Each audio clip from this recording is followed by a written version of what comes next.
ಕೇಳುಗ ಮಿತ್ರರೇ ನಮಸ್ಕಾರ. ಇಂದಿನಿಂದ ನಮ್ಮ ಕಥಾವಲ್ಲರಿ ವಾಹಿನಿಯಲ್ಲಿ ಜಾತಕ ಕಥೆಗಳನ್ನು ಪ್ರಾರಂಭಿಸ್ತಾ ಇದ್ದೇವೆ. ನಾನು ವೀಣಾ ಪ್ರಮೋದ್.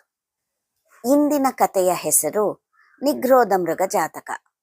ಪುರಾತನ ಕಾಲದಲ್ಲಿ ಬೋಧಿಸತ್ವನು ಸುಂದರವಾದ ಚಿನ್ನದ ವರ್ಣದ ಜಿಂಕೆಯಾಗಿ ಜನಿಸಿದ. ಅವನ ಹೆಸರು ನಿಗ್ರೋಧ ಮೃಗ. ಅವನು ದೊಡ್ಡ ಜಿಂಕೆಗಳ ಗುಂಪಿನ ನಾಯಕನಾಗಿದ್ದ.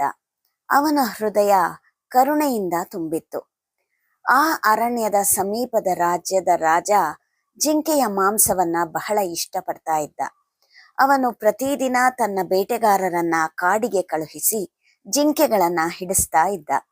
ದಿನದಿಂದ ದಿನಕ್ಕೆ ಜಿಂಕೆಗಳ ಸಂಖ್ಯೆ ಕಡಿಮೆ ಆಗ್ತಾ ಇತ್ತು. ಭಯದಿಂದ ಎಲ್ಲ ಜಿಂಕೆಗಳು ನಡುಗ್ತಾ ಇದ್ವು. ಒಂದು ದಿನ ನಿಗ್ರೋಧ ಮೃಗನು ಮತ್ತೊಂದು ಜಿಂಕೆ ಗುಂಪಿನ ನಾಯಕನೊಂದಿಗೆ ಸಭೆ ನಡೆಸಿದ. ನಾವು ಹೀಗೆ ಓಡಾಡಿ ಸಾಯೋದಕ್ಕಿಂತ ಪ್ರತಿದಿನ ಒಬ್ಬರನ್ನೇ ರಾಜನ ಅರಮನೆಗೆ ಕಳುಹಿಸೋಣ, ಹೀಗೆ ಉಳಿದವರು ಬದುಕಬಹುದು ಅಂತ ಸಲಹೆ ನೀಡಿದ. ಎಲ್ಲರೂ ಒಪ್ಪಿದರು. ಪ್ರತಿದಿನ ಚೀಟಿ ಹಾಕಿ ಒಬ್ಬ ಜಿಂಕೆ ರಾಜನಿಗೆ ಅರ್ಪಿಸಲ್ಪಡ್ತಾ ಇದ್ದ. ಒಂದು ದಿನ ಈ ಚೀಟಿನಲ್ಲಿ ಗರ್ಭಿಣಿ ಜಿಂಕೆ ಹೆಸರು ಬಂತು.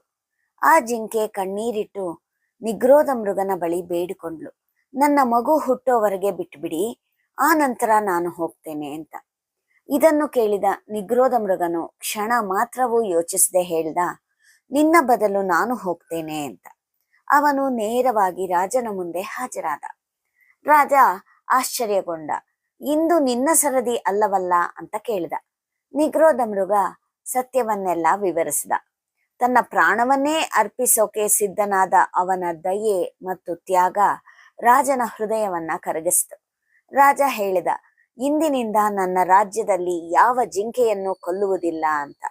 ಹೀಗಾಗಿ ಎಲ್ಲ ಜಿಂಕೆಗಳಿಗೂ ಜೀವದಾನ ದೊರೆಯಿತು. ಈ ಕಥೆಯಿಂದ ನಾವು ಕರುಣೆ ಮತ್ತು ತ್ಯಾಗ ಅನ್ನೋದು ಶತ್ರುವಿನ ಹೃದಯವನ್ನು ಬದಲಾಯಿಸುತ್ತೆ ಅನ್ನೋದನ್ನ ತಿಳಿದುಕೊಳ್ಳಬಹುದು. ಮತ್ತೆ ನಮ್ಮ ಮುಂದಿನ ಸಂಚಿಕೆಯಲ್ಲಿ ಇನ್ನೊಂದು ಜಾತಕ ಕಥೆಯನ್ನ ನೀವೆಲ್ಲ ಕೇಳಲಿದ್ದೀರಿ. ಧನ್ಯವಾದಗಳು.